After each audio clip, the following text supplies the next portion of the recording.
Noah Ayala, 935 KDA Power 106. You see what's in the background. We are out here live from the LA Rams practice. This Sunday is the big game in New Orleans against the Saints. I'm talking about the NFC Championship game. So what we're going to do, we're going to watch them practice. We're going to talk to some of the coaches. We're going to hear from some of the players. So check this out. Wade, did it take a while for you and the staff to kind of figure out how to best work Ndamukong and Aaron in combination? Well, I mean, I think it's the whole defense, or that's what you do, is try to get a feel for what they really do well, what their real strengths are, and if they have some weaknesses, try not to put them in those situations. Now, I said earlier I did that with Marcus Peters. I did a disservice with him in that first game, so because he didn't have any help with the receiver. So we learn as we go. I'm just about to get experienced enough to learn how to do it, but that's what our job is: try to get them in good position to make plays. Coach, as far as having a fully integrated Dante Fowler Jr. this time around, how's that improved the defense? Yeah, I mean, Dante was new with us last time he played. I think he's a lot more comfortable with the defense. He's made some big plays since he's been with us. As more he learned, and the more we were able to learn what he could do and how he could do it. So, we expect him to have a good game. Wade, when Aqib came in right away, he said he wasn't trying to be a leader, but yet he got picked as a team captain right away. What is it about him, and does he do things in subtle ways that maybe he doesn't even recognize? Yeah, he's a natural leader. He was that way in Denver, and he was the same way. I mean, he was a real driving force in our playoff and championship and Super Bowl win as a leader. Also, he played really well, but he was a big factor. There were a lot of things that came up in the locker room, all those things, of him helping prepare the team, just like coaches do.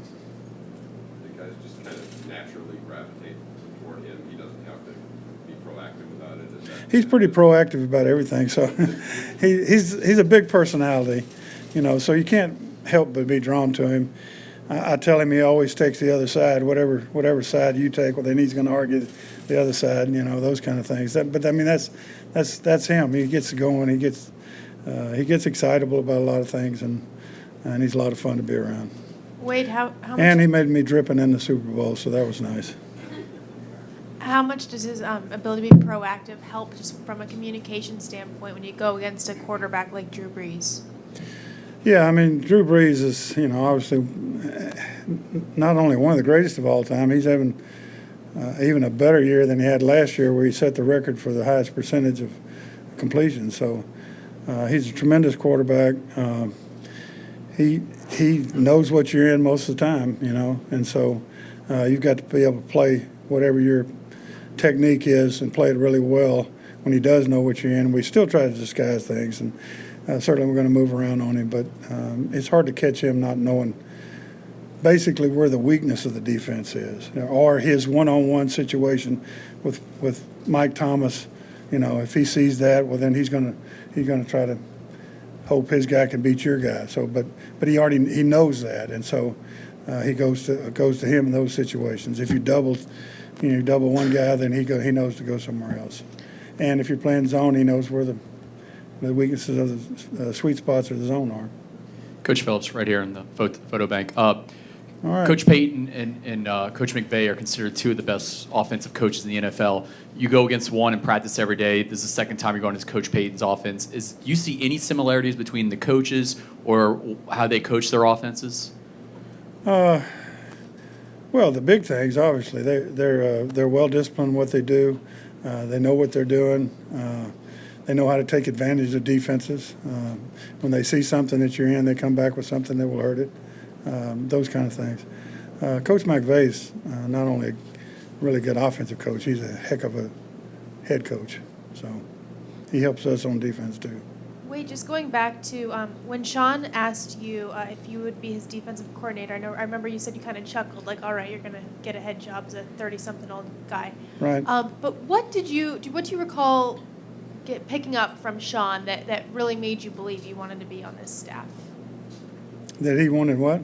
What do you recall about Sean that made you kind of have a belief in him that you wanted to join his staff? Well, it was mostly my son Wes who worked with him, with the Redskins. So Wes told me all about him. I'd met him before, but Wes told me all about him and all the great things about him. Wes had already said he thought he was going to be a great head coach, and he has great command of the room and all those things. And so it was really from Wes. Now Wes is a young offensive coach that knows Sean McVay, just if anybody's looking for another head coach. So, he knows him real well. So. And Wes wasn't wrong. What's that? Oh, no, Wes was absolutely correct, which he usually is. That's why he's a really good coach. When you look back at the first time you guys faced him, Alvin Kamara, I mean, they really used him, especially a lot in the first half. He had, I think, the 3 first half scores. How tough of a matchup? Yeah, he's a matchup problem. Go back to the old days, but Marshall Faulk was that way, he could run with the ball great, but then you could put him out as a wide receiver, and he can run wide receiver routes, or he can beat you out of the backfield. It's the same type guy with great ability. I'm not going to put him in the Hall of Fame yet, but he has a lot of similar traits that are hard matchup problems for you. Couple more, Jeff. With Taysom Hill, when he's in there, what kind of challenges does he present for your defense, and not just defense, but special teams? Yeah, I mean, they've utilized the ability he has. Certainly, special teams, he's a good special teamer, but he's got a lot of speed. He can throw the ball at quarterback, and when you throw a guy in that can play tight end, and all of a sudden he's playing quarterback, those are he's very versatile. So it causes you to say, hey, if he's playing tight end, we do this. If he's playing wide receiver, you got to do this. Playing quarterback, got to do this. If he's playing even running back, you got. So it makes you prepare for a lot of different things, and you have to be real sound in what you do. So they utilize him really that way. Afternoon, Coach. Yeah, afternoon. Getting Talib, Sue, Peters all in the same off season. Were you surprised at that? Did you know that was the plan going to the off season to try to stockpile talent? And what was it about those guys that allowed them to acclimate as quickly as they have to what you were running? Well, Les, I mean, that's what Les and Sean do, is try to get the talent. And, they go out, they do a great job of it. Obviously, we're 14-3 now, so we've got a lot of talent. It's not all coaching, but they do a good job of procuring the players. And then those two guys are veteran players that have played really well in the league and are smart players. And I think that that bodes well for any team. Maintained its level of concentration getting ready for this contest? Well, I think it's just having been in somewhat, similar experiences and really atmospheres earlier in the year where we had to deal with some of the things that went on in the community, dealing with the fires, and our players just seamlessly adjust and adapt to whatever circumstance we have to deal with. And, we talked about it today. We're not going to allow the weather to be any bit of an excuse. We felt like this was a better option and alternative than having to travel somewhere else. So we'll get some good work in today. I trust that guys won't be affected by it, even though it's not exactly like the environment that we'll play in being indoors. But, we're not going to allow it to be a distraction. We know we've got a great opportunity to play against the Saints for a conference championship, and that's solely what our focus is on. And also because of the leadership that you have as well, the veteran leadership that you have plays a big part in that as well. That's exactly right. And I think that to me is as strong an influence on what we do as anything, is those veteran players having the ownership, having the understanding to worry about things that we can only control. And we can't control the weather. We can't control where we're practicing just based on where we're at, and all we can control is having a great day of preparation. Sean, the way Todd Gurley has accepted the situation with CJ, we've seen it. It could go other ways, professional sports in general. The way he has accepted that, was that a conversation that you had to have with him, or is it just kind of how he's wired? Yeah, I mean, Todd knows he's a special, unique football player. I think he's very secure in himself so that he understands that CJ helps us. And really, for Todd, just getting back in the flow, being able to kind of just get his wind back and be able to have as productive a game as he did with him having really had a month off, I think is a large credit to Todd, but then also his understanding and security to be able to be supportive of CJ. If there's one thing that you hear about Todd that I think says as much as anything, anytime that he's asked about, how we're doing or the running game, he's always quick to give credit to everybody else. He's definitely recognized what a good job CJ's done to help our football team. And I think when your best players have that mindset as far as it's about the team and it's about how can we best win a football game, and I think he knows that being able to stay fresh while he's still our guy, but also then giving CJ an opportunity to make some plays is best for the team right now. And I think that's a large credit to our leadership and Todd being one of those key leaders. Sean, what are you going to do today with practice? Are you going to try to get on the grass, or are you just going to go in the... Yeah, we'll get outside. We're going to try to get some of that worked in that we try to do with some of the fast-paced, up-tempo periods. If we feel like it's to the point where we're not getting as much out of it just based on the field conditions, we had a tarp over the field, so it seems like it's in good shape right now, but worst-case scenario, we can always bump right inside to that nice big tent that you guys see out there. Sean, did you explore going to other places? And if so, where were you considering? And then how quickly did that situation come together in terms of? Yeah, really, when we looked at what the weather was going to be last week, and then when you start to explore the options, to actually think about having to go off-site and have the players leave their families and their kids and the coaches as well earlier, we felt like that wasn't going to give us the reward. We wanted to be able to keep our normal rhythm and routine, even if we did have to practice in the rain. And the tent was a result of once we made that decision that we weren't going to explore any of those other options. It would have to be so far that we would have to travel. And I think the most important thing is keeping our guys in a normal rhythm and a routine. If there's one thing that they've demonstrated, especially as you get this late in the season, it's that they have the ability to be able to take a lot of mental reps, maximize some of those physical reps, and then it translates to the game. You don't take for granted the importance of those physical reps during the course of a week. But if you said we're going to supplement that to be able to stay here, get some more mental work, as opposed to picking up and traveling and going somewhere else, we just felt like that was going to be best for our team to keep it in-house here. Sean, you talked about CJ absolutely, going to have a role here. Is there a scheduled plan on how you're going to rotate them when you go into a game, or is it just the feel and the situation as to how you want to use them? Yeah, I think it's more of a feel than anything else based on the flow of the game. I thought Skip did a great job, and we want to be able to get those guys both involved, but certainly when Todd's rolling, you want to keep him rolling. But I think it's more of a result of, okay, how's the flow of the game going, certain situations that come up, but you do feel good about having two very productive backs and their ability to be able to kind of spell each other. But, Todd's going to go and he's going to make a lot of different plays and he's going to get a lot of opportunities. But I do think, with Todd having played basically almost 100% of the time prior to taking a little bit of time off with his knee, this has provided a good opportunity for us to see, hey, you're still our guy, but now if CJ comes in, he's played productive football, and I think that's the biggest thing that gives Todd a quieted mind when he wants to come off. He's such a team guy that he doesn't want to come off because he doesn't want to feel like he's letting anybody else down. But I think as a result of some of the production that you've seen from CJ,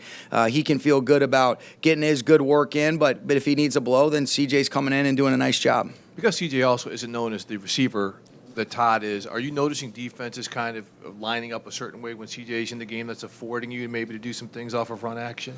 I wouldn't necessarily say that. We've only really had one game with those guys playing together. CJ's made some plays, in the screen game, and he can catch the ball. The first week he was here, he made a couple big-time one-handed snags on some routes down the sideline and stuff, so don't sleep on him, Steve.